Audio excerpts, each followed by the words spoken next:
You don't need to know me. All you need to know is, I know something. Something I shouldn't. It's not mine to tell, but I don't think dead girls complain much. I see through her eyes, I feel that same pain. More than a memory, I live in the moments, every second of every day. I have never been religious, but I pray to whatever will listen. I will tell her story, I know I have to. I don't know why, but someone has to hear her story, just promise you won't leave me. We'll stay together, alright? Yeah, whatever. I promise, she said, as she slid her uniform off.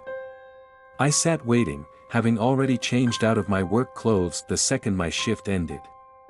Working in the theater had some perks. But it was hardly worth smelling like popcorn butter after. Rachel put perfume over the smell, but I showered after every shift. My hair was still damp as proof. Do you need anything before we leave? She asked, pulling clothes out of her bag to change into.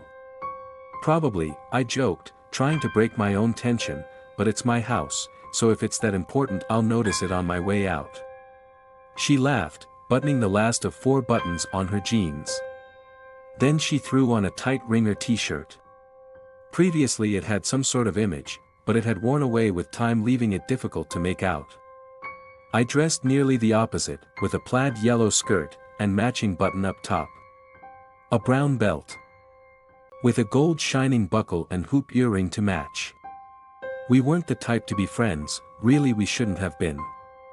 Work does that, brings different types of people together. Rachel hopped off the edge of my bed, grabbing her bag off my floor. She started out my door, forgetting her keys on my nightstand. Rachel, I laughed, picking up the keys and following her out, you won't make it far without these. She smiled, took the keys, and continued without a word. Her car was parked on the sidewalk in front of my house. I was never good with cars, but I knew for sure it was black. I think it was a Cutlass, but I wouldn't bet on it. She got into the driver's seat, but I didn't want to get in with her. I did, against my better judgment, and then we left. The drive there was odd. Even Main Street had no traffic. Leaving it a graveyard of stoplights, and fallen leaves. Fog, blocking our view from every direction. Growing thicker and thicker the further out of town we went. It should be expected with the carnival, but this felt different. I twiddled my thumbs, pretending as though I had nothing to worry about. You okay? Rachel asked, not taking her attention off the road. She always pointed out my little quirks, usually noticing if I was feeling off. I squeaked, snapping out of whatever trance I was in.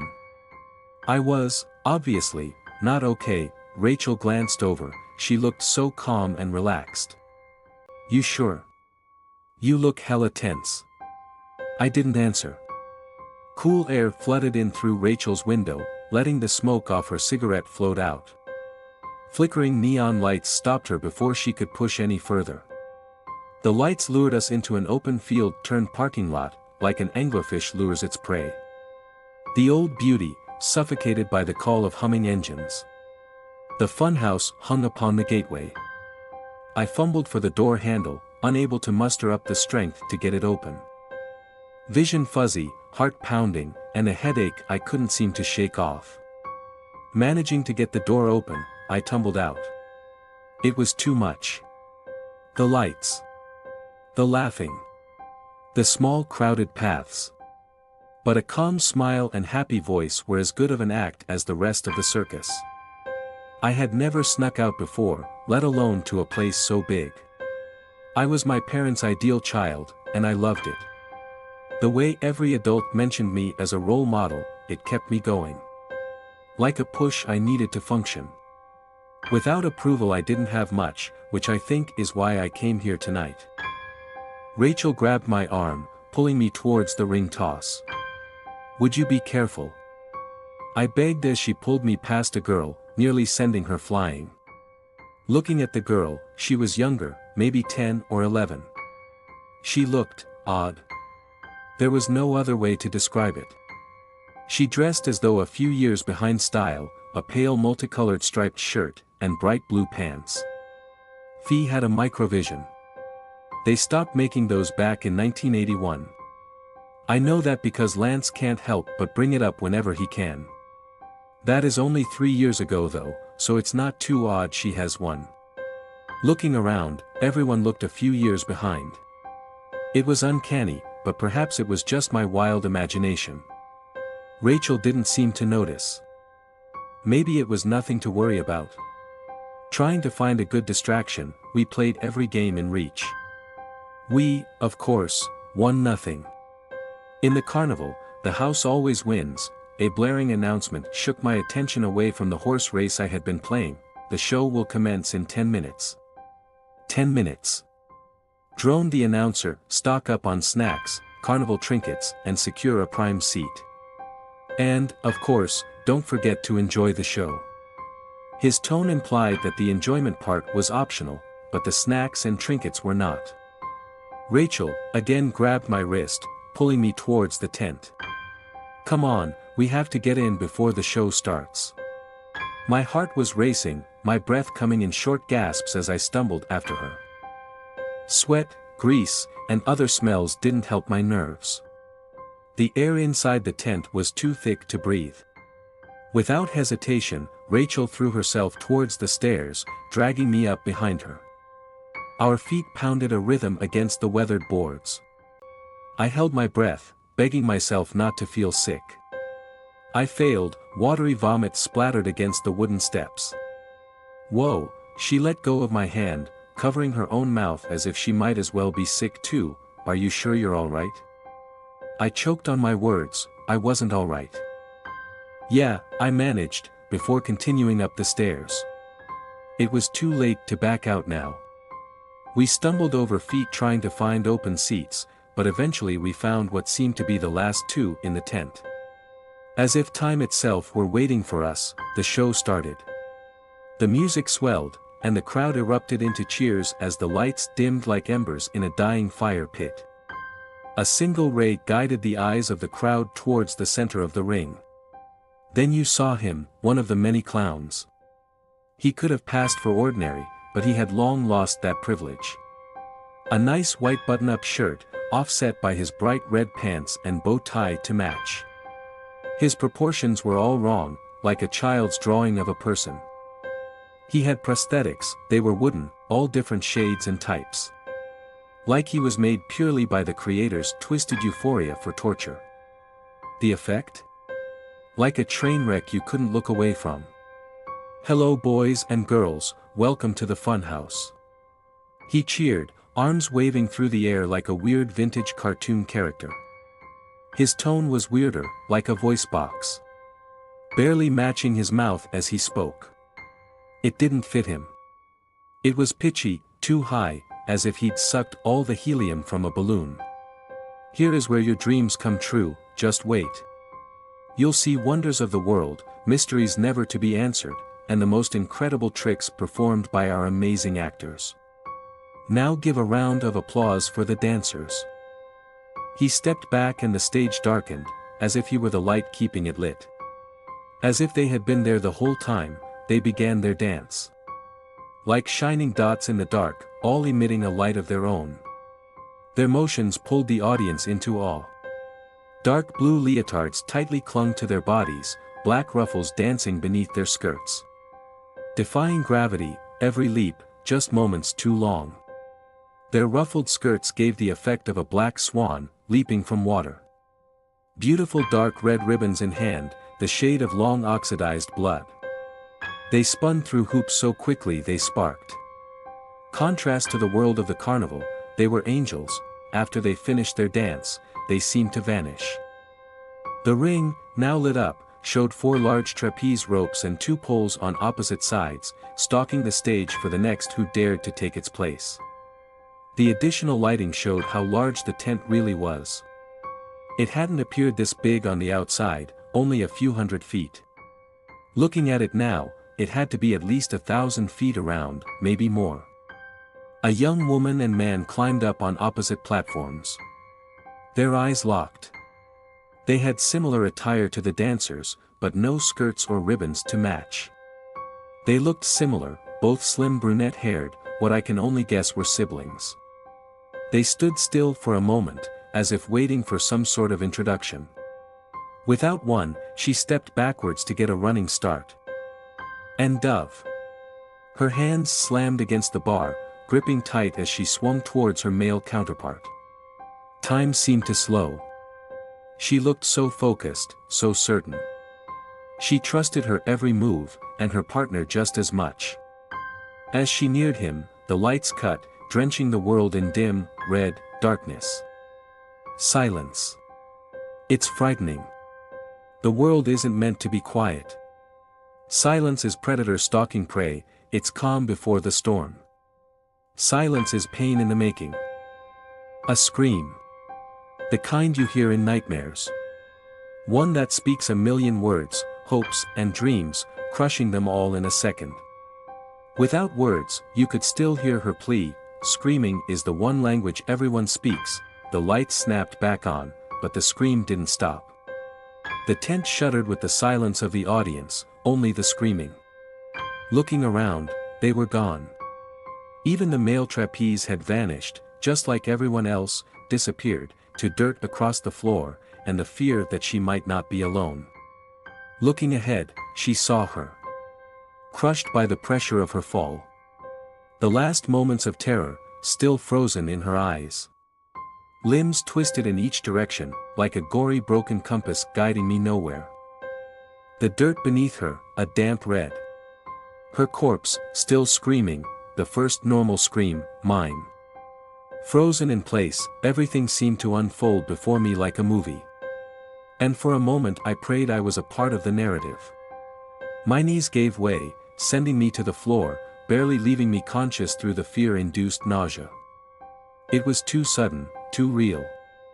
The woman's screaming continued, beyond what her crushed torso should have allowed. Blood gurgled up her throat, slowly muffling her agony. Leaning my shaking body against a chair, I looked towards where the door was. It had vanished with no trace left behind, as if it had never been there at all. I looked around, and saw what I should have known far before.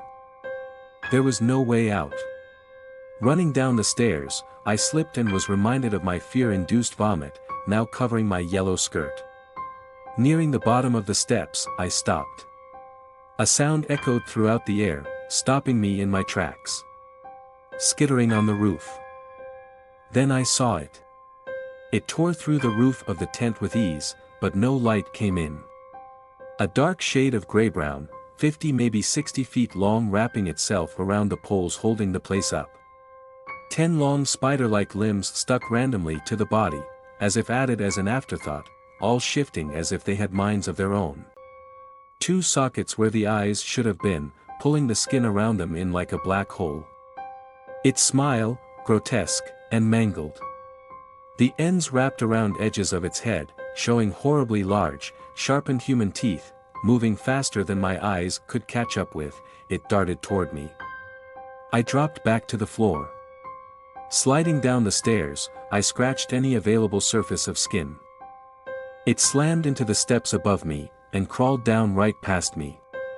It couldn't see, I crawled along the seat bottoms. Shaking every second I wasn't pressed to the floor. It may not have been able to see me, but it could hear my every breath.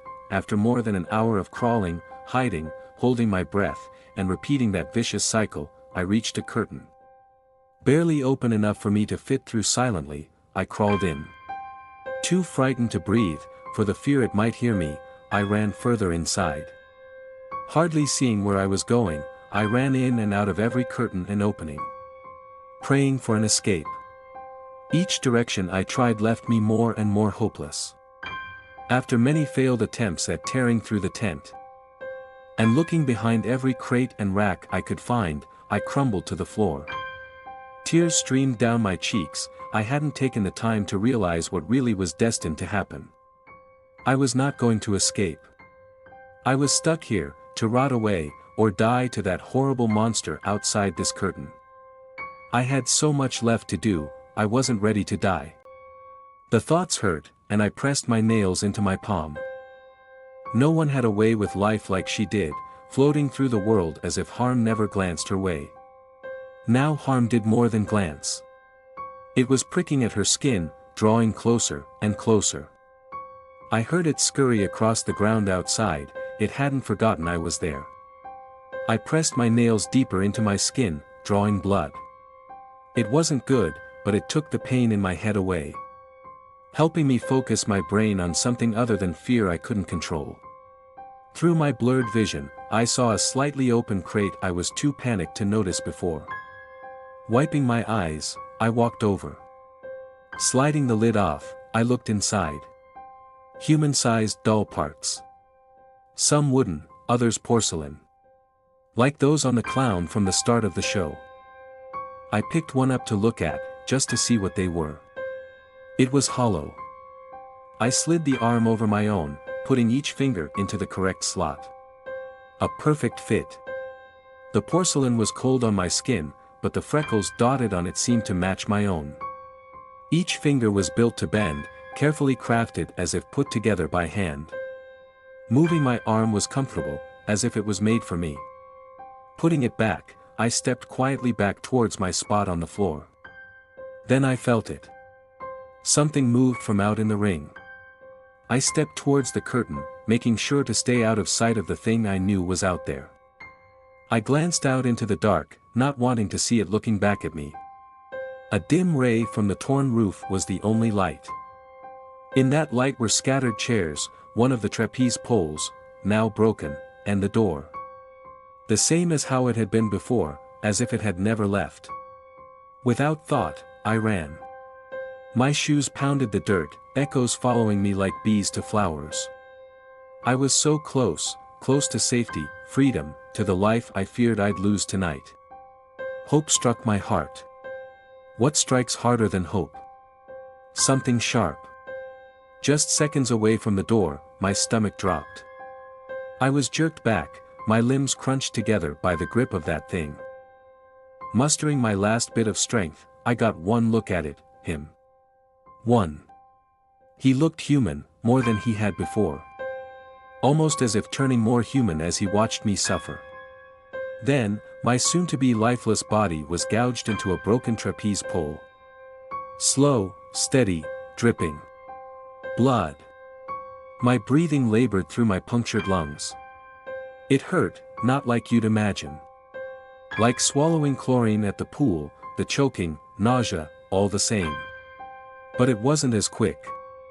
It lingered, like vinegar on my tongue. Goodbye Marylin, a voice, walking towards me. Rachel, my coworker, classmate, someone I considered my friend. Rachel stared at my dying body, and I realized she had no choice. She was a puppet. Doing as she was told.